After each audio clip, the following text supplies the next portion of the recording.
그래서 제가 배신의 아이콘으로서 평생 남기를 원했습니다. 왜냐하면 나라가 이렇게 처참한 꼴이 되지 않기를 바랐기 때문에. 그러나 이제 다만 제가 박근혜 대통령은 배신을 분명히 했지만 이 국민은 배신하지 않았다는 점에서 작은 자부심은 갖고 있습니다. 작은 네. 자부심이 있으시군요. 왜냐하면은 모든 걸 내려놓고 이제 정치도 내려놓고 모든 걸 내려놓고 결정을 했으니까요. 대통령의 지근거리에서 과거에 계셨었기 때문에 지금 대통령의 지금 그동안의 성향을 봤을 땐 어떤 생각을 갖고 있을 거라고 예측을 좀 조심스럽게 할 수 있을까요? 매우 억울하다고 생각을 할 겁니다. 왜 그러냐면 여전히? 네, 선거 권력으로 대통령이 됐지만은 대통령의 뇌리 속에는 이것은 아버지가 갖고 있던 나라 또 아버지의 집 거기에 내가 들어와 있기 때문에 예. 내 집에 누구를 들인 듯 그거는 어떻게 보면은 국민이 간섭할 일이 아니라고 생각을 했을 겁니다. 그래서 권력의 사유화를 아주 뼛속 깊이 갖고 계신 분이기 때문에 매우 억울하고 또 어떤 점에 있어서는 부당하다고 생각을 하고 있을 겁니다. 예, 가까이서 지켜보신 만큼 세월호 참사 당일날 뭐 박 네. 대통령이 머리를 하느라 시간을 허비했다, 또 혼자 식사를 했다 이런 증언들이 쏟아지고 있는데 가능한 일이라고 보세요? 저는 가능하다고 봅니다. 왜 그러냐면은 박근혜 대통령은 공감 능력이 없었습니다. 국민들이 세월호 그 참사가 있었을 때 국민들이 원했던 거는 뭘까요? 내가 이렇게 가슴이 아픈데 자식을 가진 사람으로서의 공감을 원했을 겁니다. 저는 박근혜 대통령이 독신이었기 때문에 공감할 수 없다고 생각하지 않습니다. 뭐 테레사 수녀님도 계시고 독신인 저희 친구들이 그 참사 당시에 한 달을 제대로 먹지를 못할 정도였어요. 예. 그거는 왜냐하면 아이들은 어른이 지켜줘야 되는 거잖아요. 예. 그런 점에서 같이 가슴 아파하는 공감을 국민들은 원했는데 박 대통령은 공감 자체가 없는 분이셨어요. 그렇기 때문에 아마 점심도 드시고 머리도 손질하시고 저녁도 드실 수 있었지 않나 이렇게 생각합니다. 어떤 점에서는 참 불행한 분이다 이렇게 생각을 합니다. 같이 이제 대통령과 의정활동했을 때 네. 제가 인터뷰 좀 보니까 저녁 6시 이후에는 연락이 안 됐다는 게 그게 진짜 올림머리 때문이에요? 그거는 제가 모르겠어요. 하지만은 문제는 올림머리라는 것도 일종의 그 이유는 저는 부분은 됐다고 봅니다. 왜냐하면은 우리처럼 보통 사람은 뭐 머리를 질끈 동여매고 나올 수도 있었지만은 예. 박 대통령한테 그 올림머리라는 거는 굉장히 중요한 역할을 했어요. 전형적인 이미지 정치인이었기 때문에 그 머리를 통해 가지고 유경수 여사의 일종의 이미지를 보여주면서 박근혜 대통령이 자산이 됐죠. 그래서 아, 그때도 그 올림머리 자체, 스타일 자체가 자산이라고 평가를 했어요? 저는 그렇게 봤습니다. 네. 그 자산을 위해서 4월 16일에 20분을 투자했다. 그렇죠. 그리고 제가 물어보기도 했어요. 여기자들이 물어봐 달라고 해서 2시간씩 걸린다는데 너무 오래 걸리는 거 아니냐고 그랬더니 2시간은 안 걸려요. 이렇게 얘기를 하시더라고요. 예. 근데 아마도 제가 보기에는 그게 박근혜 그 정치의 한 부분이었기 때문에 그거를 포기를 못했을 거라고 봅니다. 네, 제가 그간 하신 인터뷰를 찾아봤더니 이런 말씀을 하셨어요. 그가 용서하는 사람은 딱 한 명, 자기 자신이다. 이렇게 네. 말씀을 하셨는데 박 대통령 지금도 나는 잘못이 없다, 용서한다 이렇게 생각하고 있을까요? 아마 뭐 잘못 없다 용서하다 전에 아까도 말씀드렸지만 억울하다고 생각을 하셨을 거고 예. 또 어저께 그 민청학령 사건 때 이 사형 언도까지 받으셨던 그 유인태 의원이 말하자면 무죄 선고 그다음에 국가로서 배상을 받았는데 예. 사실 그 인혁당 사건은 굉장히 가슴 아픈 사건입니다. 으흠. 대법원에서 선고를 하자마자 18시간 만에 사형이 집행됐고 유족들에게 시신이 인도되지 않았어요. 그 이유가 너무나 고문을 많이 당해서 유족들에게 보여줄 수가 없었던 거죠. 이렇게 비참한 상황이어서 저는 그때 박 대통령, 박 그 대표한테 이거는 오히려 딸로서 사죄를 하셔야 된다. 털고 갈 건 털고 가야 된다. 털 문제가 아니라 같이 아파야 될 문제잖아요. 예. 그랬더니 뭐라고 하냐면 그때 당시의 상황으로서는 어쩔 수 없는 선택이었다. 그리고 역사적인 뭐 판결이 있을 거다. 이렇게 말씀하셔서 그때 저는 정말 이거는 아니다. 이 나라의 대통령의 자격이 없다. 그렇게 생각을 했습니다. 근데 그 대표 시절에, 뭐 여긴 질문에는 없는 얘기인데, 네. 박근혜 당시 한나라당 대표가 주변에 이제 보좌관 그때 당시 4명이었잖아요. 네. 4명에게 선물 공세를 하려고 엄청 줄을 서고 대통령 기다렸었다면서요. 그는 왜냐하면 그 네 사람을 통하지 않고서는 박 대표하고 전화 통화도 안 됐기 때문에 그 국회의원들이 정말 대단했죠. 국회의원들이 지금 문고리 당시 4인방한테 가서 뭐 연락처하고 뭐 어떻게든 한번 하려고 그래서 기다리고 막 이랬었거든요. 기다리기도 했고 뭐 엄청 비싼 선물도 안겼고 네. 뭐 룸살롱 같은 데도 데려갔고 그랬다고 그러죠. 그 사실을 박근혜 대통령이 알고 있었나요? 전 몰랐다고 봅니다. 네. 아니 근데 전달은 됐을 거 아니에요. 문고리 4인방 통해서. 하지만 그들이 선물 공세를 받고 뭐 룸살롱에를 갔다든가 뭐 그건 술집에를 갔다거나. 몰랐을 겁니다. 어. 네. 왜냐하면 그 문고리 4인방하고도 그 뭐라고 할까요? 이 공간이 있었어요. 예. 네. 그렇기 때문에 어려워했습니다. 문고리 4인방도. 또 동시에 우리가 이제 그 보좌관하고 저도 국회에 있었습니다. 그러면은 보좌관들이 뭐 휴일에 어떻게 지내는지라든가 농담도 하고 그러는데 그런 관계가 아니었어요. 의논하지도 않고 그분들은 그 대통령이 지시를 하면 그거를 철저하게 수행하는 말 없는 정말 말 그대로의 심부름꾼이었죠. 그렇지만은 그 심부름꾼들도 문고리 권력이라는 걸 잡고 있으면은 그 안에서 자기들이 취할 거를 매우 영리하게 취할 수 있었겠죠. 그러면 4인방과 대통령 사이에도 뭐 공간이 있었다면 그 중간에 어찌 보면 대통령 도 주변에 최순실 씨가 있었던 거고요. 그렇죠. 그때는 모르셨고요. 알았어요. 알고 계셨어요? 네. 왜냐하면 이상하니까요, 모든 게. 그렇기 때문에 저는 이렇게 불명확하고 어둠 속에 갇혀 있고 정말 그 지하 정치를 하는 분이 대통령이 돼서는 안 된다고 생각을 했습니다. 예. 그래서 지금 그 중간에 있었던 최순실 씨 얘기에 최순실 씨 네. 아버지 얘기부터 먼저 해볼게요. 저희가 포인트를 좀 잡아봤는데 네. 화면으로 좀 보실게요. 그러니까 궁금한 건 같이 시청자분들 따라오시기 위해서 저희가 준비한 건 바로 저겁니다. 이거는 이제 직접 보신 건 아니잖아요, 전 의원님. 들으셨던 건데 최태민 목사가 그러니까 1974년 이후에 네. 청와대에 있을 때 당시 이제 박정희 전 대통령 시절에 최태민 목사 전화가 오면 밤 12시에도 뭐 대통령이 어떻게 했다는 얘기입니다. 그러니까 제가 그 당시에 저뿐만 아니라 이 대통령에 대해서 박근혜 후보가 대통령이 되는 건 정말 나라를 위해서 안 좋은 일이다, 피해야 된다, 이래서 많은 분들이 찾아오셨는데 저뿐만 아니라 많은 의원들에게도 찾아갔을 거예요. 근데 그 중에 한 분이 이제 경호 그쪽에 계셨던 분인데 그땐 통금도 있었잖아요. 근데 밤 12시에 최태민 목사, 그 당시에 최태민 씨한테 전화가 오면은 그냥 밤 12시가 넘어도 영예가 밖으로 나가겠다고 하시는 거예요. 그러니까 그래서 경호실이 발칵 뒤집었고 그런 일이 많았다. 그 얘기를 제가 직접 들었습니다. 12시에 나가서 대통령은 당시 뭐를 한 걸까요? 최태민 목사하고. 그건 모르죠. 얘기도 하고 뭐 그렇게 했겠죠. 뭐 급한 일이든지 그런 거였겠죠. 그때 당시에도 그런 증언을 또 직접 들으셨군요, 의원님. 네. 그러면 대통령이 이것과 관련해서 그러니까 예를 들어 뭐 최태민이란 이름 석자가만 나오면 주변에서 지근거려서 보좌하셨을 때 대통령은 어떤 반응을 취하던가요? 저는 그때 이것은 가슴 속에 늘 간직하고 있는 사람이구나 이렇게 느꼈어요. 왜냐하면 한 용감한 기자가 그 대표 때 인터뷰를 했습니다. 그래서 최태민 씨가 영예를 앞세워서 많은 비리를 뭐 이렇게 얘기하는데 그거를 듣자마자 말하자면 손이 떨리고 여기 파란 힘줄이 쫙 돋으면서 예. 천벌을 받으려면 무슨 말을 못하냐. 그분은 나를 위해서 너무나 고생을 하셨지만 뭐 뒤에 아버님께서도 조사를 했지만은 아무것도 밝혀진 것이 없다. 늘 반복했던 말을 그때 제가 처음 들었죠. 그래서 이거는 보통 사이가 아니고 정말 기가 막힌 그 인연이고 그리고 둘 사이에는 보통 우리가 생각할 수 있는 남녀 관계도 아니고 어떻게 보면 운명적으로 서로의 권력을 원하는 박근혜 영예와 그다음에 그 관역을 정확하게 조준해서 마친 최태민 하고의 아주 기이하고도 특수 관계다 이렇게 봤습니다. 일단 그때는 그렇게 생각하고 주장을 하시는 거고요. 아니요. 그런 거는 많은 이 증거가 있었어요. 왜냐하면 그 당시에 안기부에서 작성한 기록도 있었고요. 그거는 안기부 출신 의원이 확인을 해줬습니다. 맞다고.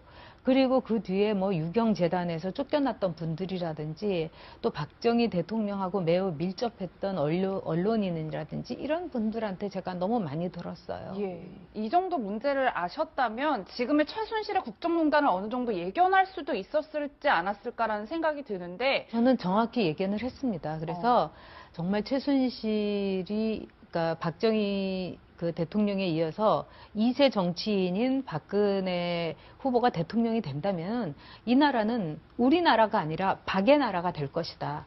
그리고 대통령 뒤에서 그 당시 저는 정윤회 씨가 이혼하기 전이기 때문에 정윤회 씨와 최순실 씨가 이 나라의 국정을 농단할 것이다. 저는 그런 생각을 했습니다. 그래서 제가 그 아이 전육이라는 책도 썼고 예. 정말 저는 길을 쓰고 반대했어요. 온갖 그 매장과 매도를 당하면서도 제가 뭐 당한 건 이루 말할 수가 없는데 왜 그래도 제 얘기를 듣고 끊어내길 바랬습니다.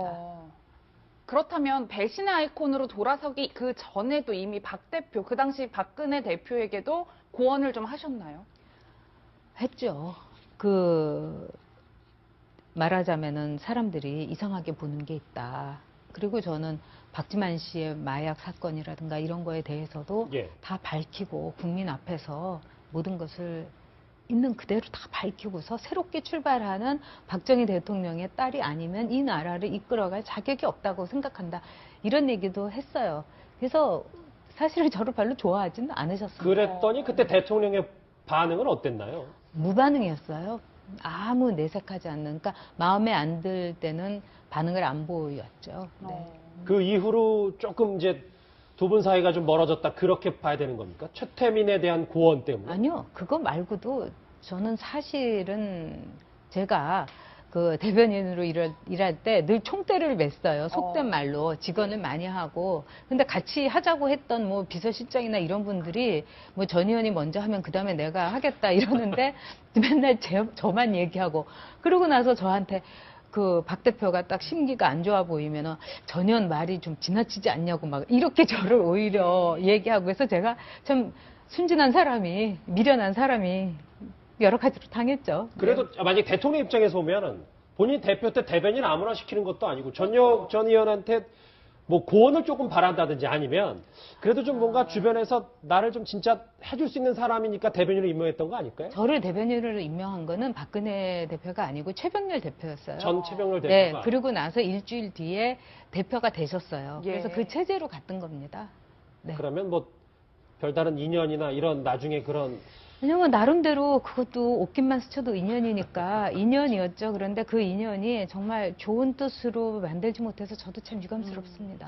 최태민 목사 얘기를 또 해보니까 딸 얘기도 안 할 수 없는 게 같이 네. 저 보시죠. 저 이 부분이 사실 제일 궁금했어요. 왜냐하면 전희혁 전 의원님은 안봉근 전 비서관이 최순실, 최순득 자매를 친척이라고 본인한테 설명했다 이렇게 얘기를 네. 하셨어요. 그때 이제 하도 박근혜 대표가 암흑 속에 있다, 알 수가 없다, 6시 이후에는 알 수가 없다, 이래가지고 집에서 오픈하우스를 했어요. 예. 그래서 많은 기자들이 왔는데 그 기자를 팀으로 나눠서 한 7이나 8차례 오픈하우스를 했습니다. 그때, 언제나 똑같은 여성들이 말하자면 음식을 나르고 했어요. 그래서 제가 저 여성들은 누구냐? 제가 물어보니까 안봉근 그때 비서가 친척이에요. 그러더라고요. 아, 그냥 지나가는 말로 저 뭐 친척이더라. 네, 그래서 저는 이제 당연히 그 박근혜 대표의 친척인 줄 알았죠. 최순실 씨라는 예상은 전혀 못 하셨어요? 그 예상은 제가 그때는 못했어요. 어서 많이 본 얼굴이다 이렇게만 생각을 했는데 예. 박근혜 그 대표가 그때 커터칼 테러를 당해서 입원을 했을 때 예. 박지만 씨 부부가 밤늦게 오셨어요. 물론 수술 과정도 지켜보고 근데 굉장히 걱정을 하고 누나가 저렇게 그래도 저기 수술이 잘 끝나서 다행이다 이러면서 이제 두 분이 저하고 이렇게 같이 앉아 있었어요. 예. 근데 그날 이제 당에서는 또 연세의료원에서도 가족들이 보통 저도 처음 봤는데 BIP실 같은 데는 가족방이 딸려 있더라고요. 그래서 가족도 거기서 주무실 수 있게 뭐 다 있더라고요. 예. 그래서 저희가 가족실을 이제 구비를 했죠. 그랬는데 그 박지만 씨가 이제 보스턴백 이렇게 커다란 걸 갖고 와서 이제 왜 그 하룻밤이고 며칠 자려고 아예 누나 옆에서 간호하려고. 네, 짐을 싸갖고 왔더라고요, 두 분이. 그런데 그때 이제 그때 봤던 그 두 여성이 이렇게 지나갔어요, 이렇게. 그래서 저는 이제 뭐 아는 줄 알았죠. 그때 박지만 씨가 저한테 저 사람들 누구예요? 이러는 거예요. 그래서 제가 너무 놀라서 친척이라고 하던데요. 그랬더니 딱 얼굴 표정이 그때 굳어지니 우리 집에 저런 친척 없어요. 딱 그러더라고요. 예. 당 직원이 아니냐. 그래서 아니라고 친척이라고 했다. 그랬더니 그때부터 한 박지만 씨가 한 5분, 10분 아무 말 없이 생각에 잠기더라고요. 그러더니 저한테 우리 누나 아시죠? 이러더니 우리 누나는 우리 필요 없어요. 그러더니 이제 박지만 씨가요? 네, 서양희 변호사한테 가자 그러더라고요. 그러니까 네. 이제 서양희 변호사는 제가 옆에 있으니까 왜 그러냐고 하면서 막 말리더라고요. 그래도 박지만 씨가 일어나더니 그냥 손을 잡고 가자 이러면서 그 백도 들고 가방도 들고 가버렸어요. 잠시만요. 그러면 2006년에 그 대통령 박근혜 당시 대표의 커터칼 테러 당시에도 박지만 씨도 최순실 씨 얼굴을 몰랐던 거네요? 아니죠. 최순실 씨 얼굴은 알았을 겁니다. 근데 그 최순실 씨의 그 친척이었던 여성들, 제가 보기엔 조카뻘인 것 같아요. 그 여성들 얼굴은 몰랐던 거예요. 아, 장시호 씨도 그때 뭐 지금 나오는 그 분이 장시호 씨인지 누군지는 제가 모르겠어요. 그러나 최순실 씨가 그 23살 때 사진하고 굉장히 닮았어요. 그러니까 아마 그럴 수도 있고 하여튼 그 집안에 그 집안 사람들인 건 제가 알았죠. 그리고 박지만 씨도 그게 이제 최순실 씨의 집안 사람이라는 걸 여러 가지로 추리를 했던 아까 말씀하셨던 5분 동안 상념이 그렇죠. 터져서 그렇죠. 그 그렇죠. 생각했을 때 뭐 예전에 최태민 목사의 관계부터 박지만 씨의 그 머릿속에 그런 주마등처럼 네. 그 최 씨 일가가 생각났었군요. 박지만 씨는 특히 이제 그 최씨 일가를 굉장히 싫어해서 그동안에 끊어라 또 정윤회 실장도 내보내야 된다 이런 얘기를 많이 했다는 걸 제가 들은 적은 있습니다. 네, 많은 시청자분들 그리고 저도 참 궁금한데 네. 왜 최순실 씨한테 빠졌을까? 정말 평범한 일반인이라고 할 수 있는데 도대체 왜 최순실 씨일까? 궁금한데 왜라고 생각하세요? 그래서 그거는 우리 국민이 왜 박근혜 후보를 대통령으로 만들고 싶어 했을까요? 그거하고 비슷하다고 봅니다. 왜 그랬다고 보세요? 박정희 대통령이 딸이었기 때문이죠. 정확하게는. 박정희 대통령 딸이었기 때문에 박근혜라는 정치인이 가능했던 거 아니겠습니까? 뭐 일단 시장은 그런데 차세대 여성 지도자 그리고 원칙 중시하고 뭐 친인척 엄벌하겠다 뭐 이런 이미지가 다 쌓인 거 아니겠어요? 그거는 많은 후보들도 똑같이 얘기했습니다. 그러나 왜 박근혜 후보의 말을 국민들이 선택을 했을까요? 그 후보를 선택했을까요? 그거는 박정희, 유경수라는 우리 국민들이 굉장히 그리워했고 나름대로 마음속에 담아뒀던 후보가 였기 때문입니다. 근데 최순실 씨는 그런 점에서 최태민의 딸이었습니다. 예. 그래서 최태민은 박근혜 후보하고의 만남에서 제가 여러 가지 그 증언을 볼 때는 최면수를 썼다는 거를 제가 느낄 수가 있었어요. 그러니까 최태민은 최면수를 통해서 박근혜 영예에게 너는 아시아의 지도자가 될 것이다. 너는 대통령이 될 것이다. 그걸 끊임없이 주입을 시켰고 또 나름대로 이제 그런 확신을 줬겠죠. 그러면은 최태민의 딸은 최순실은 제가 보기에는 최면술이나 그런 걸 배운 것 근데 같지는 잠시 않습니다. 말씀 끊어주셔서 네. 최면술은 직접 확인이 된 거예요? 직접 들으셨어요? 최태민의 최면술은? 저는 박근혜 후보한테는 들은 적은 없는데 예. 그 당시에 부속실에 있었던 사람이라든지 박근혜 후보를 잘 아는 사람들이 최면술을 썼을 거라는 얘기를 제가 굉장히 많은 사람한테 들었고 실제로 이 최태민 목사는 최태민 씨는 최면술을 굉장히 잘 썼다는 증언은 여러 군데에서 나와 있습니다. 그럼 결과적으로 정리를 해보자면 최순실을 선택한 이유는 단순히 최태민의 딸이기 때문이다. 이렇게 볼 수 있을까요? 저는 그게 90%라고 보고요. 왜냐하면 청와대를 나온 뒤에 최태민 일가가 폭 둘러싸듯이 예. 시중을 들었고 그 다음에 이제 최순실의 강점이라면 최순실은 최태민 씨 같은 최면술은 못 썼겠지만 여성이라는 강점이 있어서 예. 박근혜 그 영예의 모든 것을 챙겨주면서 무능하게 만들었던 거죠. 꼼짝 못하게. 저 사람 아니면 나는 뭐 아무것도 못하게 그 정도로 시중을 잘 들었을 거고 예.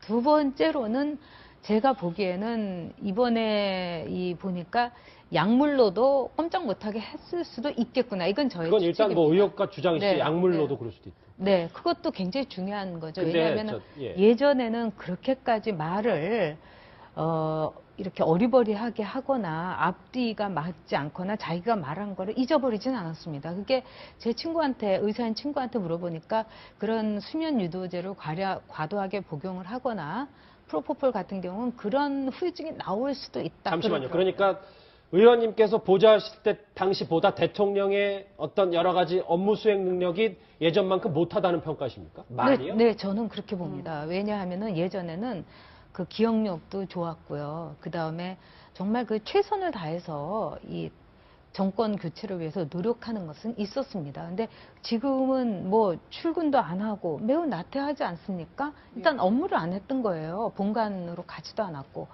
그리고 수요일은 비워두고 이해하기가 어렵죠. 지금 많은 시청자분들이 의혹을 제기하신 부분이 박 대통령이 어떤 영양주사를 많이 맞았다 이런 의혹도 있는데 대변인 시절에 박 대표 시절에도 어떤 주사를 맞거나 이런 걸 보신 적이 있으신가요? 아니요, 저는 못 받고 다만 제가 느낀 것은 약을 극도로 안 드셨어요. 약을 오히려 안 약을 이렇게 이 안 복용하는, 네, 안 먹었어요. 알약 이런 걸요? 알약 이런 걸요. 그리고 늘 이제 물을 갖고 다녔고, 그 다음에 자연적으로 이제 치유하는 거에도 관심이 많았고. 그러면 당연히 지금 우리가 그렇게 일반 약에도 의존을 안 하면 주사 같은 것도 안 어불성설이라는 맞을 얘기가 많지 않을까요? 약을 싫어하니까 오히려 주사를 맞았을 수도 있죠. 아마도 약을 이렇게 넘기기 힘들어 했던 것 같기도 하고, 제 생각에. 지금 전 의원님이랑 한 20분 정도 쭉 들어보니까 이제 대통령 박근혜보다 인간 박근혜 그리고 평가가 이제 좀 다시 재평가되면서 평가 절하된 느낌 분명히 있잖아요. 근데 의원님 그래도 일국의 대통령이고 51.6%의 득표율을 얻은 사람이면 그래도 우리가 항상 뭐 언론에서 그래도 박근혜 대통령의 정치적 승부수 감은 좀 있는 사람인데 이런 얘기는 많이 하잖아요. 원초적인 정치적 동물이었죠. 왜냐하면은 큰 판을 읽을 줄 알았고 본능적으로 내가 어디로 가야 되는지를 아주 아는 정치적으로 성장한 매우 뛰어난 정치적 본능이 있는 사람이었죠. 그럼 뛰어난 정치인 아니겠습니까? 그렇진 않죠. 본능 갖고 정치하는 거 아니잖아요. 본능 갖고 우리가 사는 거 아니잖아요. 예. 우리는 공부하고 학습하고 체험하고 사람들하고의 교류를 통해 가지고 이해를 하게 됩니다. 성장을 하게 됩니다. 본능만 있었던 거예요. 본능만 있었다고요. 관저에서 아까 저희 채널의 단독 보도 아까 잠깐 보셨을지 모르겠는데 일요일엔 최순실 씨가 들어가서 회의하고 관저에만 있다고 했는데 원래 대통령이 뭐 대표 시절에 뭐 올림머리 입함은 떠나서 항상 그 좀 밀폐된 공간에서 혼자 결정하는 시간이 대부분이었나요? 그러니까는 사실은 정치라는 거는 자기가 싫어하는 사람하고 밥 먹는 게 정치의 한 부분이에요. 예. 그런데 일단 밥 먹는 걸 싫어했고 저녁 모임을 거의 하지 않았습니다. 그래서 안봉근 비서가 그 집에 계신 상주는 안 하고 이제 출퇴근하는 분한테 오늘 저녁 드시러 갑니다. 이런 전화를 하는 걸 제가 많이 들었어요. 예. 그러니까 사실 웬만한 당 대표면은 개인 생활이 없어서 그냥 저만 해도 뭐 아침, 점심, 저녁 다 사람들하고 먹었거든요. 국회에 예. 있을 때. 근데 대표임에도 불구하고 저녁 모임이 매우 드물었습니다. 아까 박지만 씨도 그래서 뭐 누나 병관어도 똑바로 못하고 하룻밤 잘라고 왔더니 우리는 가족 아니라고 이제 돌아서 화가 나서 간 거예요. 그분. 이제 좀 분노해서 간 건데 네. 그때 박근영 씨도 봤나요? 저는 못 봤어요. 못 봤는데 제가 그 이번에 낸 책에서는 쓰긴 썼는데 간호사들을 이렇게 지나가면서 새벽 1시 정도인데 제가 커터칼 피습 당시에요. 네, 제가 새벽 1시쯤 나왔어요. 근데 간호사들이 들어가면서 아니 왜 저기 박지만 씨는 왔는데 왜 그래도 여동생이 왜 못 왔을까? 막 이러더니 아까 왔다가 근데 그냥 간 것 같던데 나도 잘 모르겠어요. 이런 걸 들었어요. 그러니까 아마 달려왔는데 거기에 그러니까 입원실에 못 오게 했을 거라는 제 추측입니다. 그걸 못 오게 한 워낙에- 걸 근데 대통령이 못 오게 한 게 아니라 최순실, 최순득 자매가 못 오게 했을 가능성이 지금 얘기만 들어오면 그게 좀 상식적인 추론 아닐까요? 저는 글쎄 그건 모르겠어요. 근데 대통령도 그 박근영 씨를 아주 싫어했어요. 박근영 씨를. 왜냐하면은 2004년에 유세를 할 때 박근영 씨가 유세장에 제가 볼 때는 수도권이었던 것 같은데 예. 밤유세가 많았는데 거기마다 계속 오더라고요. 근데 아주 환한 조명이 비춰져 있고 하게 되면은 다 보입니다, 얼굴이. 근데 박근영 씨 얼굴을 제가 여러 차례 봤어요. 그래서 제가 박 대표한테 동생분이 오셨다. 끝까지 다 유세를 봤다. 이러는데 그래요? 그러더니 아주 싸늘한 표정이더라고요. 그러더니 안봉근 비서가 동생 얘기하지 말라고. 옛날에 이 98년도에 보궐선거 때도 도와드린다고 내려왔는데 싫다고 해갖고 그날로 올라갔다 그러더라고요. 뭐 10몇 년 전에도 그랬군요. 그렇죠. 지금 과거 얘기를 좀 전 의원님이랑 쭉 해봤어요. 뭐 네. 70년도 얘기, 뭐 2006년에 커터칼 피습 얘기. 다시 시계 오늘로 가볼게요. 내일이잖아요. 탄핵 표결 하루 전인데 친박 의원들, 뭐 이정현 대표, 뭐 같이 뭐 의정 활동도 하셨을 테니까 이 친박 의원들 보고 무슨 생각이 드십니까, 전 의원님? 글쎄 아마도 그 친박 의원과 박근혜 대통령하고는 악어와 악어새의 관계의 공생 관계였겠죠. 더 뭐 하실 말씀은 없으십니까? 친박 의원들에게? 글쎄요, 제가 그분들한테 저도 당한 게 많아갖고 뭐 좋은 얘기 못할 것 같아서 관두겠습니다. 예. 어렵게 나오셨는데, 근데 진짜 4년 동안 침묵 지키셨을 때 진짜 좀 신변의 위협도 받으시긴 하신 거예요? 네. 뭐 설명하기는 좀 어렵습니까? 아유, 그걸 뭘 구질구질하게 이런 자리에서 당했죠. 책을 내셨던데 책 제목이 상당히 글쎄 대통령을 직접 겨냥했던데 이 한자 한자 쓰실 때마다 고민이 많으셨을 것 같긴 합니다. 아니요, 별로 고민하지 않았어요. 정확하게 썼으니까요. 그리고 지난 4년 동안에 제가 이 책을 쓴 거는 무슨 뭐 분풀이를 위해서 쓴 것도 아니고 또 지난 4년 동안에 물론 많이 고쳤습니다. 이런 사건이 터져서. 근데 예. 잊지 말아야 된다고 생각을 했어요. 이거는 박근혜라는 한 기이한 정치인의 문제가 아니라 우리 국민들도 잘못했다고 생각을 해요, 저는. 예. 그런데 지금 우리가 정말 정경유착, 오만, 무능, 그 다음에 아버지의 딸이라서 불쌍해서 한 정치인을 대통령까지 만들어준 우리 국민들의 잘못도 저는 있다고 보기 때문에 잊지 말자. 그래서 잊지 않기 위해서는 기록해야 된다. 그런 뜻에서 제가 4년 동안 꾸준히 썼죠. 저는 뭐라고 할까요? 이 책이 과연 세상에서 나올 수 있을까? 읽혀질 수 있을까? 그런 고민을 했는데 그래서 참 생각이 많네요. 막상 책이 세상에 햇빛을 받게 되니까요. 저희 한 26, 7분 정도 얘기 듣는데 저희가 더 머리가 복잡해진 것 같습니다. 어렵게 나오셔서 네. 고맙습니다. 전희혁 전 의원이었습니다. 네, 여러분은 지금 뉴스 특급과 함께하고 계십니다.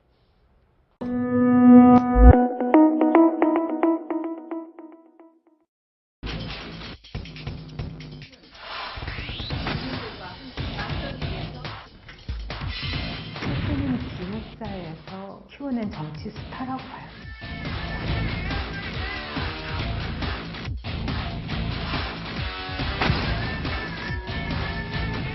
18년 동안에 청와대에 있으면서 하나요. 세월호의 7시간처럼 연락이 안 되는 적이 굉장히 많았어요.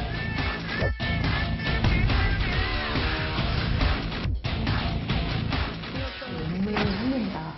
이상하게 생각하지 마시라고요. 눈물을 짓고 자격이 없는 정치인이에요.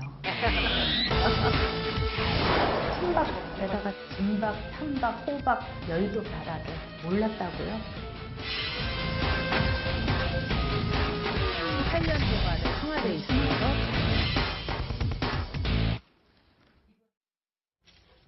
진짜 원조 친박입니다. 화면 속 주인공 제 오른쪽에 나와 계십니다. 전희혁 전 의원 어서 오십시오. 네, 안녕하세요.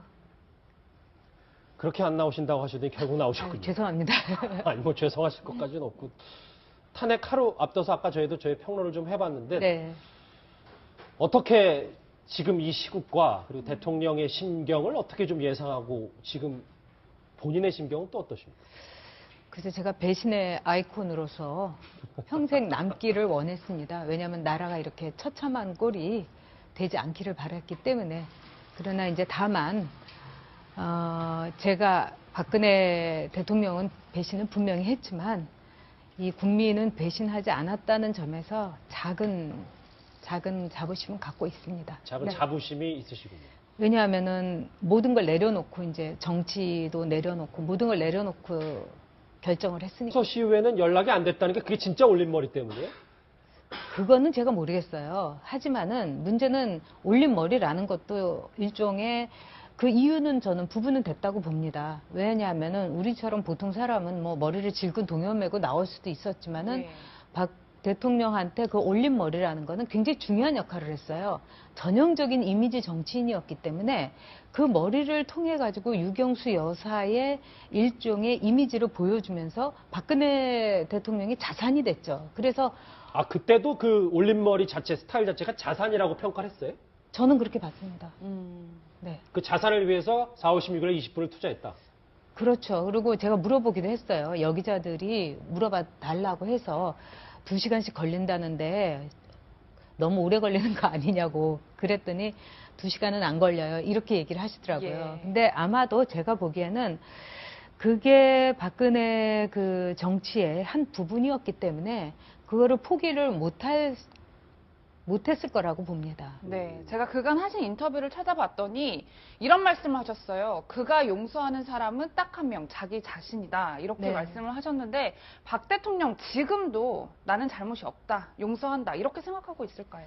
아마 뭐 잘못 없다 용서하다 전에 아까도 말씀드렸지만 억울하다고 생각을 하셨을 거고 예. 또 어저께 그 민청학령 사건 때 이 사형 언도까지 받으셨던 그 유인태 의원이 말하자면 무죄 선고 그다음에 국가로서 배상을 받았는데 예. 사실 그 인혁당 사건은 굉장히 가슴 아픈 사건입니다. 으흠. 대법원에서 선고를 하자마자 18시간 만에 사형이 집행됐고 유족들에게 시신이 인도되지 않았어요. 그 이유가 너무나 고문을 많이 당해서 유족들에게 보여줄 수가 없었던 거예요. 대통령의 지근거리에서 과거에 계셨었기 때문에 지금 대통령의 지금 그동안의 성향을 봤을 땐 어떤 생각을 갖고 있을 거라고 예측을 좀 조심스럽게 할 수 있을까요? 매우 억울하다고 생각을 할 겁니다. 왜 그러냐면 여전히? 네, 선거 권력으로 대통령이 됐지만은 대통령의 뇌리 속에는 이것은 아버지가 갖고 있던 나라 또 아버지의 집 거기에 내가 들어와 있기 때문에 예. 내 집에 누구를 들인 듯 그거는 어떻게 보면은 국민이 간섭할 일이 아니라고 생각을 했을 겁니다. 그래서 권력의 사유화를 아주 뼛속 깊이 갖고 계신 분이기 때문에 매우 억울하고 또 어떤 점에 있어서는 부당하다고 생각을 하고 있을 겁니다. 예, 가까이서 지켜보신 만큼 세월호 참사 당일날 뭐 박 네. 대통령이 머리를 하느라 시간을 허비했다, 또 혼자 식사를 했다 이런 증언들이 쏟아지고 있는데 가능한 일이라고 보세요? 저는 가능하다고 봅니다. 왜 그러냐면은 박근혜 대통령은 공감 능력이 없었습니다. 국민들이 세월호 그 참사가 있었을 때 국민들이 원했던 거는 뭘까요? 내가 이렇게 가슴이 아픈데 자식을 가진 사람으로서의 공감을 원했을 겁니다. 저는 박근혜 대통령이 독신이었기 때문에 공감할 수 없다고 생각하지 않습니다. 뭐 테레사 수녀님도 계시고 독신인 저희 친구들이 그 참사 당시 한 달을 제대로 먹지를 못할 정도였어요. 예. 그거는 뭐냐면은 아이들은 어른이 지켜줘야 되는 거잖아요. 예. 그런 점에서 같이 가슴 아파하는 공감을 국민들은 원했는데 박 대통령은 공감 자체가 없는 분이셨어요. 그렇기 때문에 아마 점심도 드시고 머리도 손질하시고 저녁도 드실 수 있었지 않나 이렇게 생각합니다. 어떤 점에서는 참 불행한 분이다 이렇게 생각을 합니다. 같이 이제 대통령과 의정활동했을 때 네. 제가 인터뷰 좀 보니까 전혀 거죠. 이렇게 비참한 상황이어서 저는 그때 박 대통령, 박 그 대표한테 이거는 오히려 딸로서 사죄를 하셔야 된다. 털고 갈 건 털고 가야 된다. 털 문제가 아니라 같이 아파야 될 문제잖아요. 그랬더니 뭐라고 하냐면 그때 당시의 상황으로서는 어쩔 수 없는 선택이었다. 그리고 역사적인 뭐 판결이 있을 거다. 이렇게 말씀하셔서 그때 저는 정말 이거는 아니다. 이 나라의 대통령의 자격이 없다. 그렇게 생각을 했습니다. 근데 그 대표 시절에 뭐 여긴 질문에는 없는 얘기인데 네. 박근혜 당시 한나라당 대표가 주변에 이제 보좌가 그때 당시 4명이었잖아요. 네. 4명에게 선물 공세를 하려고 엄청 줄을 서고 대통령 기다렸었다면서요. 그는 왜냐하면 그 네 사람을 통하지 않고서는 박 대표하고 전화 통화도 안 됐기 때문에 그 국회의원들이 정말 대단했죠. 국회의원들이 지금 문고리 당시 4인방한테 가서 뭐 연락처하고 뭐 어떻게든 한번 하려고 그래서 기다리고 막 이랬었거든요. 기다리기도 했고 뭐 엄청 비싼 선물도 안겼고 예. 뭐 룸살롱 같은 데도 데려갔고 그랬다고 그러죠. 그 사실을 박근혜 대통령이 알고 있었나요? 전 몰랐다고 봅니다. 네. 아니 근데 전달은 됐을 거 아니에요. 문고리 4인방 통해서. 하지만 그들이 선물 공세를 받고 뭐 룸살롱에를 갔다든가 뭐 그건 술집을 갔다거나. 몰랐을 겁니다. 어. 네. 왜냐하면 그 문고리 4인방하고도 그 뭐라고 할까요? 이 공간이 있었어요. 예. 네.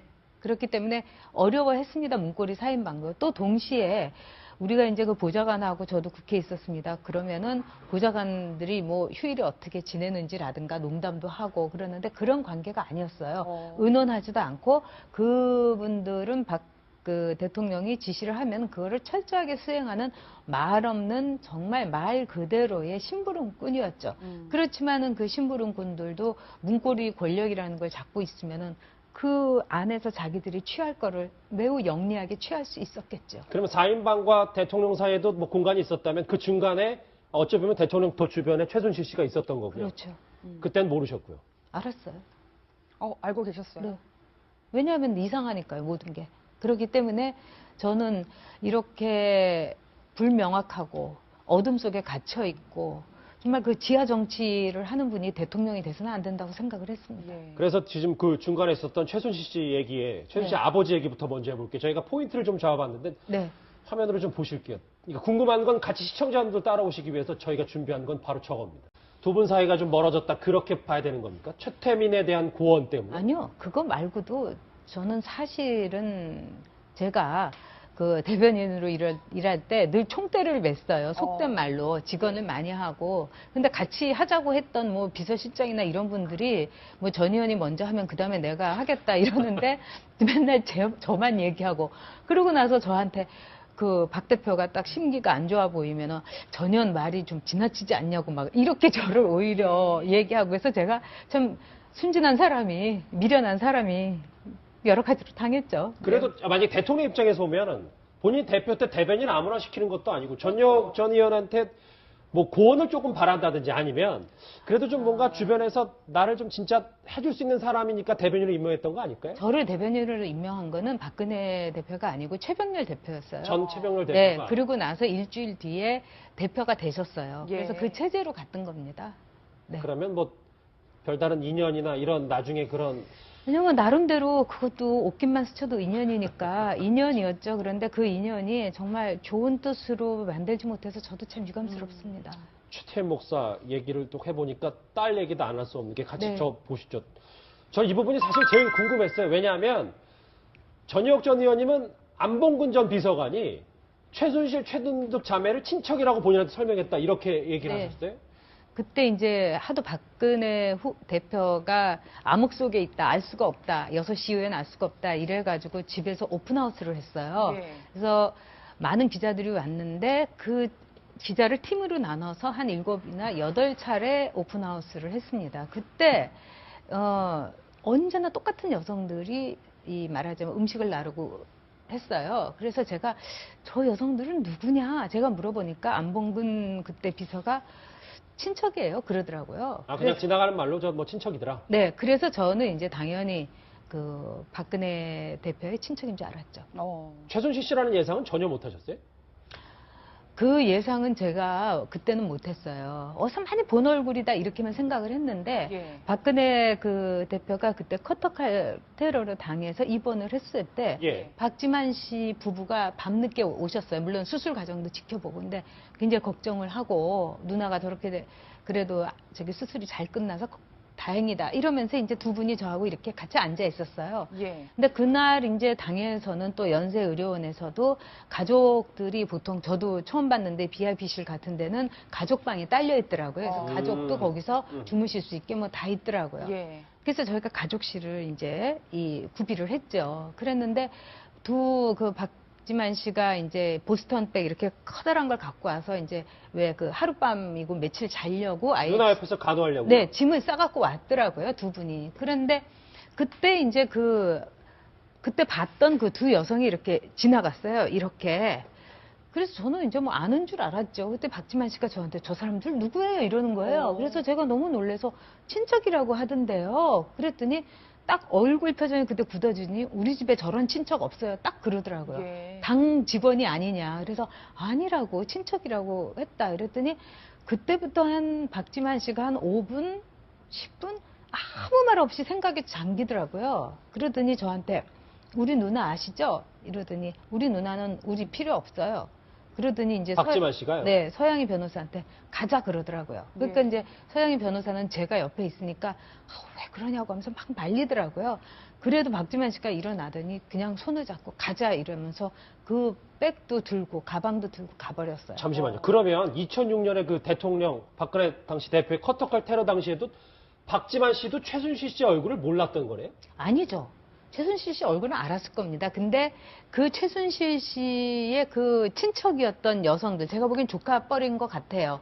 그 여성들 얼굴은 몰랐던 것 같아요. 아, 장시호 씨도 그때 뭐 지금 나오는 그 분이 장시호 씨인지 누군지는 제가 모르겠어요. 그러나 최순실 씨가 그 23살 때 사진하고 굉장히 닮았어요. 그러니까 아마 그럴 수도 있고 하여튼 그 집안에 그 집안 사람들인 건 제가 알았죠. 그리고 박지만 씨도 그게 이제 최순실 씨의 집안 사람이라는 걸 여러 가지로 추리를 했던 아까 거죠. 말씀하셨던 5분 동안 상념이 그렇죠. 터져서 그렇죠.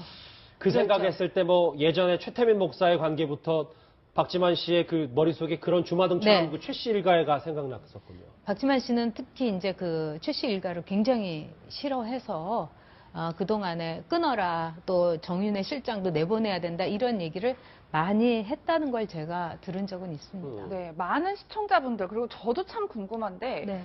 왜 최순실 씨한테 빠졌을까? 정말 평범한 일반인이라고 할 수 있는데 도대체 왜 최순실 씨일까? 궁금한데 왜라고 생각하세요? 그래서 그거는 우리 국민이 왜 박근혜 후보를 대통령으로 만들고 싶어 했을까요? 그거하고 비슷하다고 봅니다. 왜 그랬다고 보세요? 박정희 대통령이 딸이었기 때문이죠. 정확하게는.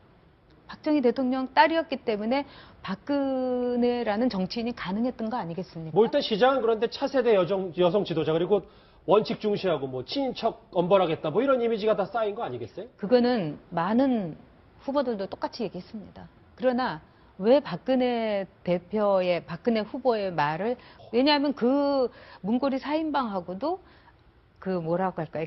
이 공간이 있었어요. 예. 네.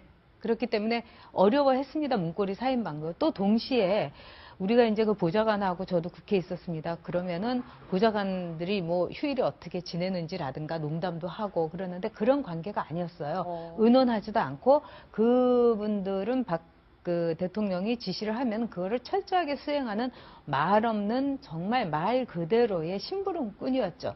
그렇지만은 그 심부름꾼들도 문고리 권력이라는 걸 잡고 있으면은 그 안에서 자기들이 취할 거를 매우 영리하게 취할 수 있었겠죠. 그러면 4인방과 대통령 사이에도 뭐 공간이 있었다면 그 중간에 어찌 보면 대통령 도 주변에 최순실 씨가 있었던 거고요. 그렇죠.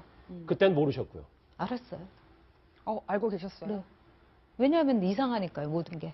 그렇기 때문에 저는 이렇게 불명확하고 어둠 속에 갇혀 있고 정말 그 지하 정치를 하는 분이 대통령이 돼서는 안 된다고 생각을 했습니다. 예. 그래서 지금 그 중간에 있었던 최순실 씨 얘기에 최순실 씨 네. 아버지 얘기부터 먼저 해볼게요. 저희가 포인트를 좀 잡아봤는데 네. 화면으로 좀 보실게요. 그러니까 궁금한 건 같이 시청자분들 따라오시기 위해서 저희가 준비한 건 바로 저겁니다. 이거는 이제 직접 보신 건 아니잖아요, 전 의원님. 들으셨던 건데 최태민 목사가 그러니까 1974년 이후에 네. 청와대에 있을 때 당시 이제 박정희 전 대통령 시절에 최태민 목사 전화가 오면 밤 12시에도 뭐 대통령이 어떻게 했다는 얘기입니까? 그러니까 제가 그 당시에 저뿐만 아니라 이 대통령에 대해서 박근혜 후보가 대통령이 되는 건 정말 나라를 위해서 안 좋은 일이다, 피해야 된다, 이래서 많은 분들이 찾아오셨는데 저뿐만 아니라 많은 의원들에게도 찾아갔을 거예요. 근데 그 중에 한 분이 이제 경호 그쪽에 계셨던 분인데 그땐 통금도 있었잖아요. 근데 밤 12시에 최태민 목사, 그 당시에 최태민 씨한테 전화가 오면은 그냥 밤 12시가 넘어도 영예가 밖으로 나가겠다고 하시는 거예요. 그러니까 그래서 경호실이 발칵 뒤집었고 그런 일이 많았다. 그 얘기를 제가 직접 들었습니다. 12시에 나가서 대통령은 당시에 뭐를 한 걸까요? 최태민 목사하고. 그건 모르죠. 얘기도 하고 뭐 그렇게 했겠죠. 뭐 급한 일이든지 그런 거였겠죠. 그때 당시에도 그런 증언을 또 직접 들으셨군요. 의원님. 네. 그러면 대통령이 이것과 관련해서 그러니까 예를 들어 뭐 최태민이란 이름 석자가만 나오면 주변에서 지금거래에서 보좌하셨을 때 대통령은 어떤 반응을 취하던가요? 저는 그때 이것은 가슴 속에 늘 간직하고 있는 사람이구나 이렇게 느꼈어요. 왜냐하면 한 용감한 기자가 그 대표 때 인터뷰를 했습니다. 그래서 최태민 씨가 영예를 앞세워서 많은 비리를 뭐 이렇게 얘기하는데 그거를 듣자마자 말하자면 손이 떨리고 여기 파란 입줄이 쫙 돋으면서 천벌을 받으려면 무슨 말을 못하냐. 그분은 나를 위해서 너무나 고생을 하셨지만 뭐 뒤에 아버님께서도 조사를 했지만은 아무것도 밝혀진 것이 없다. 늘 반복했던 말을 그때 제가 처음 들었죠. 그래서 이거는 보통 사이가 아니고 정말 기가 막힌 그 인연이고 그리고 둘 사이에는 보통 우리가 생각할 수 있는 남녀 관계도 아니고 어떻게 보면 운명적으로 서로의 권력을 원하는 박근혜 영예와 그다음에 그 관역을 정확하게 조준해서 마친 최태민 하고의 아주 기이하고도 특수 관계다 이렇게 봤습니다. 일단 그때는 그렇게 생각하고 주장을 하시는 거고요. 아니요, 그런 거는 많은 이 증거가 있었어요. 왜냐하면 그 당시에 안기부에서 작성한 기록도 있었고요. 그거는 안기부 출신 의원이 확인을 해줬습니다. 맞다고.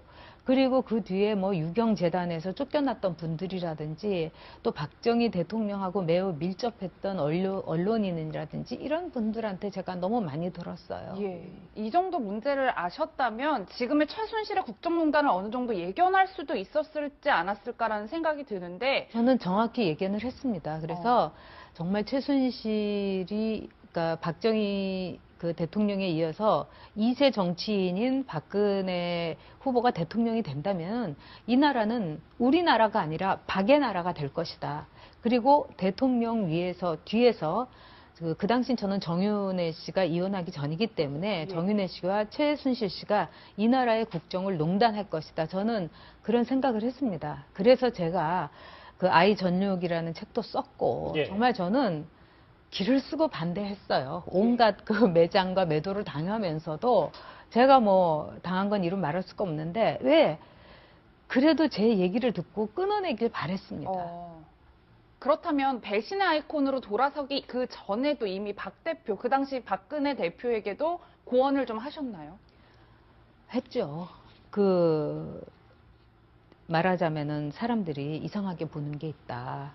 그리고 저는 박지만 씨의 마약 사건이라든가 이런 거에 대해서도 예. 다 밝히고 국민 앞에서 모든 것을 있는 그대로 다 밝히고서 새롭게 출발하는 박정희 대통령의 딸이 아니면 이 나라를 이끌어갈 자격이 없다고 생각한다.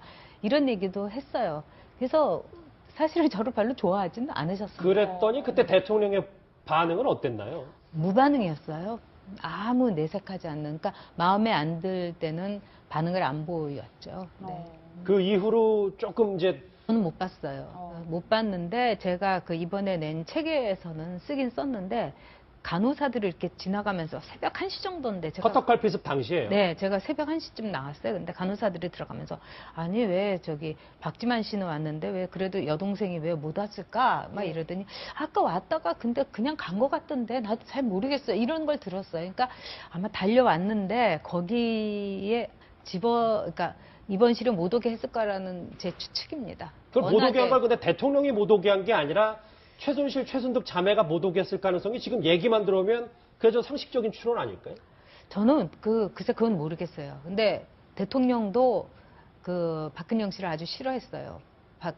박근영 씨를. 왜냐하면은 2004년에 유세를 할 때 박근영 씨가 유세장에 제가 볼 때는 수도권이었던 것 같은데 반유세가 많았는데 거기마다 계속 오더라고요. 근데 아주 환한 조명이 비춰져 있고 하게 되면은 다 보입니다, 얼굴이. 근데 박근영 씨 얼굴을 제가 여러 차례 봤어요. 그래서 제가 박 대표한테 동생분이 오셨다. 끝까지 다 유세를 봤다. 이러는데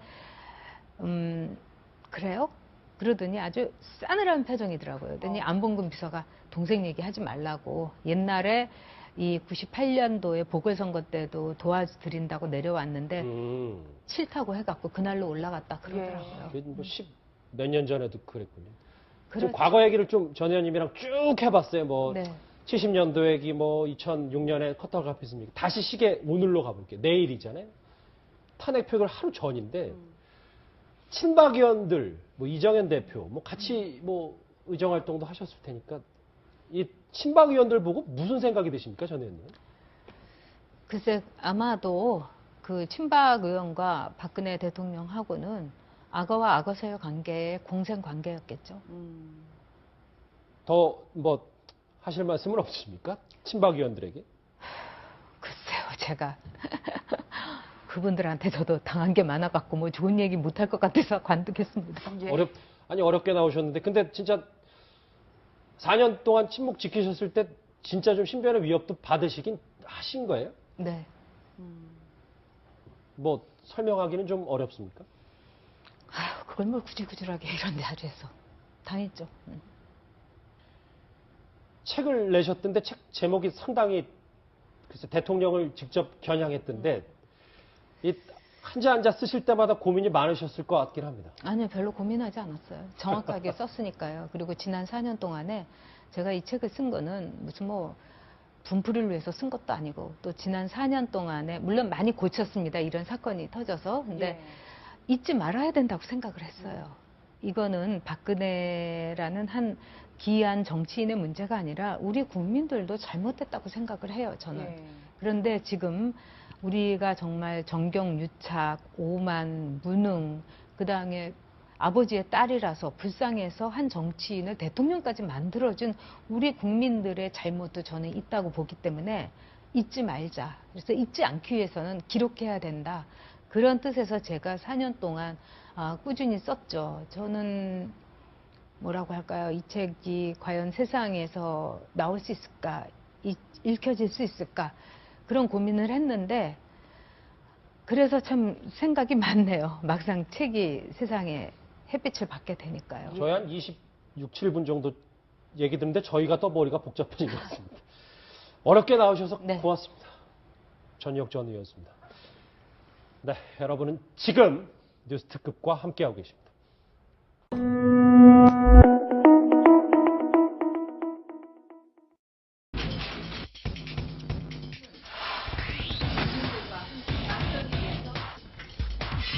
최근은 기획사에서 키워낸 정치 스타라고 봐요.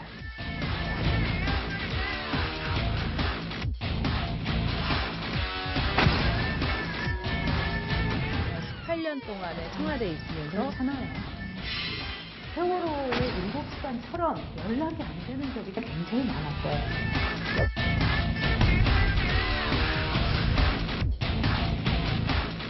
눈물을 흘린다. 이상하게 생각하지 마시라고요. 눈물을 짓을 자격이 없는 정치인이에요. 찬밥에다가 진밥, 찬밥, 호박, 열도 바라게 몰랐다고요? 8년 동안에 청와대에 있으면서 진짜 원조 친먹입니다. 화면 속 주인공 제 오른쪽에 나와 계십니다. 전희옥 전 의원 어서 오십시오. 네, 안녕하세요. 그렇게 안 나오신다고 하시더니 결국 나오셨군요. 죄송합니다. 아니 뭐 죄송하실 것까지는 없고 탄핵 하루 앞둬서 아까 저희 평론을 좀 해봤는데 네. 어떻게 지금 이 시국과 그리고 대통령의 심경을 어떻게 좀 예상하고 지금 본인의 심경은 또 어떠십니까? 그래서 제가 배신의 아이콘으로서 평생 남기를 원했습니다. 왜냐하면 나라가 이렇게 처참한 꼴이 되지 않기를 바랐기 때문에. 그러나 이제 다만 제가 박근혜 대통령은 배신은 분명히 국민들이 선택을 했을까요? 그 후보를 선택했을까요? 그거는 박정희, 유경수라는 우리 국민들이 굉장히 그리워했고 나름대로 마음속에 담아뒀던 후보가 였기 때문입니다. 근데 최순실 씨는 그런 점에서 최태민의 딸이었습니다. 예. 그래서 최태민은 박근혜 후보하고의 만남에서 제가 여러 가지 그 증언을 볼 때는 최면수를 썼다는 거를 제가 느낄 수가 있었어요. 그러니까 최태민은 최면수를 통해서 박근혜 영예에게 너는 아시아의 지도자가 될 것이다. 너는 대통령이 될 것이다. 그걸 끊임없이 주입을 시켰고 또 나름대로 이제 그런 확신을 줬겠죠. 그러면은 최태민의 딸은 최순실은 제가 보기에는 최면술이나 그런 걸 배운 것 근데 같지는 잠시 않습니다. 말씀 끊어주셔서 네. 최면술은 직접 확인이 된 거예요? 직접 들으셨어요? 최태민의 최면술은? 저는 박근혜 후보한테는 들은 적은 없는데 예. 그 당시에 부속실에 있었던 사람이라든지 박근혜 후보를 잘 아는 사람들이 최면술을 썼을 거라는 얘기를 제가 굉장히 많은 사람한테 들었고 실제로 이 최태민 목사는 최태민 씨는 최면술을 굉장히 잘 썼다는 증언은 여러 군데에서 나와 있습니다. 그럼 결과적으로 정리를 해보자면 최순실을 선택한 이유는 단순히 최태민의 딸이기 때문이다. 이렇게 볼 수 있을까요? 저는 그게 90%라고 보고요.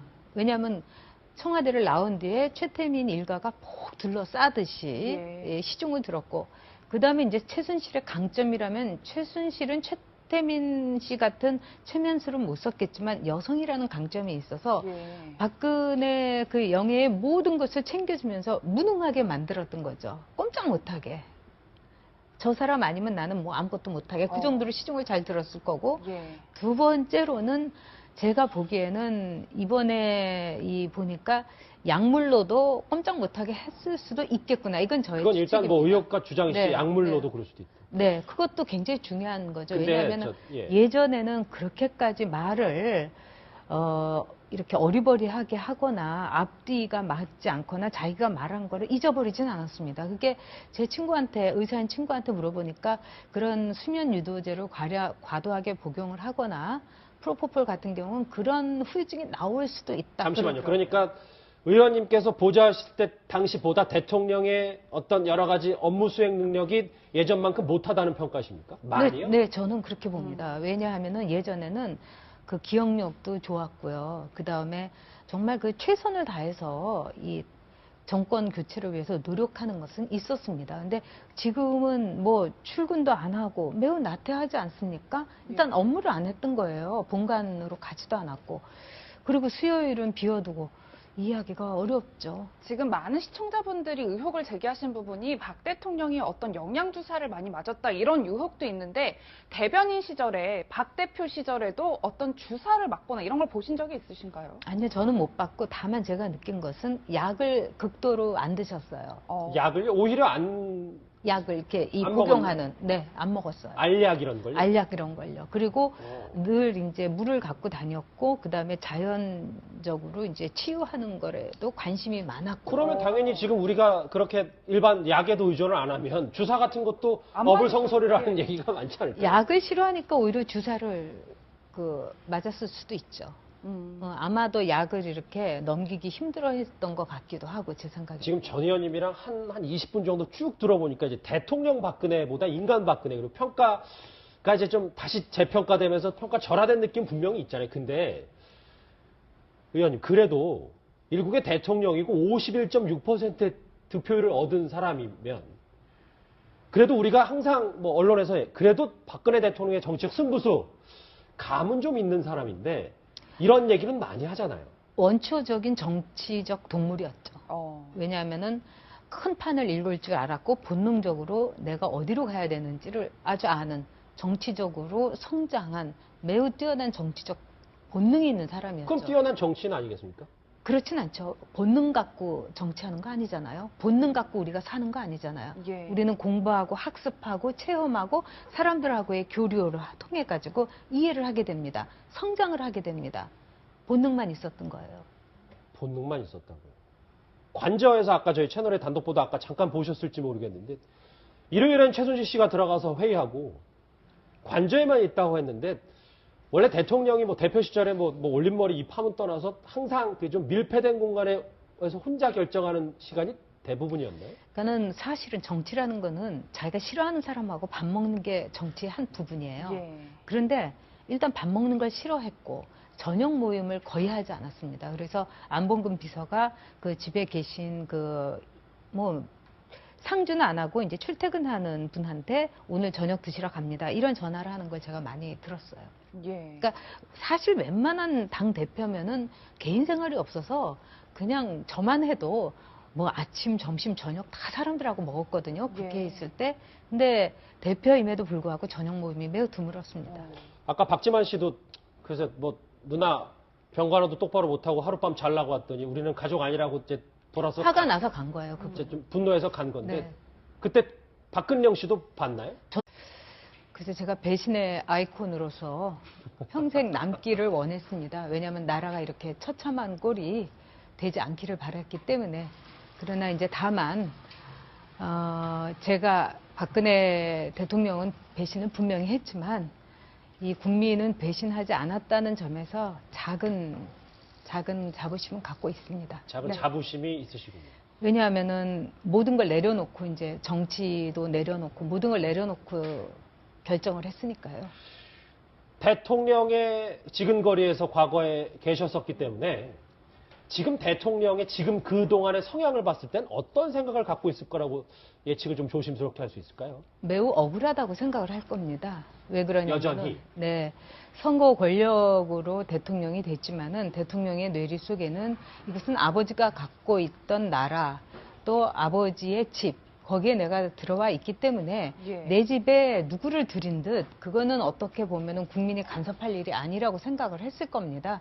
그래서 권력의 사유화를 아주 뼛속깊이 갖고 계신 분이기 때문에 매우 억울하고 또 어떤 점에 있어서는 부당하다고 생각을 하고 있을 겁니다. 예, 가까이서 지켜보신 만큼 세월호 참사 당일날 뭐 박 네. 대통령이 머리를 하느라 시간을 허비했다, 또 혼자 식사를 했다 이런 증언들이 쏟아지고 있는데 가능한 일이라고 보세요? 저는 가능하다고 봅니다. 왜 그러냐면은 박근혜 대통령은 공감 능력이 없었습니다. 국민들이 세월호 그 참사가 있었을 때 국민들이 원했던 거는 뭘까요? 내가 이렇게 가슴이 아픈데 자식을 가진 사람으로서의 공감을 원했을 겁니다. 저는 박근혜 대통령이 독신이었기 때문에 공감할 수 없다고 생각하지 않습니다. 뭐 테레사 수녀님도 계시고 독신인 저희 친구들이 그 참사 당시에 한 달을 제대로 먹지를 못할 정도였어요. 예. 그거는 뭐냐면은 아이들은 어른이 지켜줘야 되는 거잖아요. 예. 그런 점에서 같이 가슴 아파하는 공감을 국민들은 원했는데 박 대통령은 공감 자체가 없는 분이셨어요. 그렇기 때문에 아마 점심도 드시고 머리도 손질하시고 저녁도 드실 수 있었지 않나 이렇게 생각합니다. 어떤 점에서는 참 불행한 분이다 이렇게 생각을 합니다. 같이 이제 대통령과 의정활동했을 때 네. 제가 인터뷰 좀 보니까 저녁 6시 이후에는 연락이 안 됐다는 게 그게 진짜 올림머리 때문이에요? 그거는 제가 모르겠어요. 하지만은 문제는 올림머리라는 것도 일종의 그 이유는 저는 부분은 됐다고 봅니다. 왜냐하면은 우리처럼 보통 사람은 뭐 머리를 질끈 동여매고 나올 수도 있었지만은 예. 박 대통령한테 그 올림머리라는 거는 굉장히 중요한 역할을 했어요. 전형적인 이미지 정치인이었기 때문에 그 머리를 통해 가지고 유경수 여사의 일종의 이미지를 보여주면서 박근혜 대통령이 자산이 됐죠. 그래서 아, 그때도 그 올림머리 자체, 스타일 자체가 자산이라고 평가를 했어요? 저는 그렇게 봤습니다. 네. 그 자산을 위해서 4월 16일에 20분을 투자했다. 그렇죠. 그리고 제가 물어보기도 했어요. 여기자들이 물어봐 달라고 해서 2시간씩 걸린다는데 너무 오래 걸리는 거 아니냐고 그랬더니 2시간은 안 걸려요. 이렇게 얘기를 하시더라고요. 예. 근데 아마도 제가 보기에는 그게 박근혜 그 정치의 한 부분이었기 때문에 그거를 포기를 못했을 거라고 봅니다. 네, 제가 그간 하신 인터뷰를 찾아봤더니 이런 말씀을 하셨어요. 그가 용서하는 사람은 딱 한 명, 자기 자신이다. 이렇게 네. 말씀을 하셨는데 박 대통령 지금도 나는 잘못이 없다, 용서한다 이렇게 생각하고 있을까요?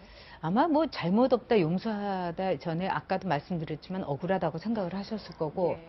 또 어저께 그 민청학령 사건 때 이 사형 언도까지 받으셨던 그 유인태 의원이 말하자면 무죄 선고 그다음에 국가로서 배상을 받았는데 예. 사실 그 인혁당 사건은 굉장히 가슴 아픈 사건입니다. 으흠. 대법원에서 선고를 하자마자 18시간 만에 사형이 집행됐고 유족들에게 시신이 인도되지 않았어요. 그 이유가 너무나 고문을 많이 당해서 유족들에게 보여줄 수가 없었던 거죠.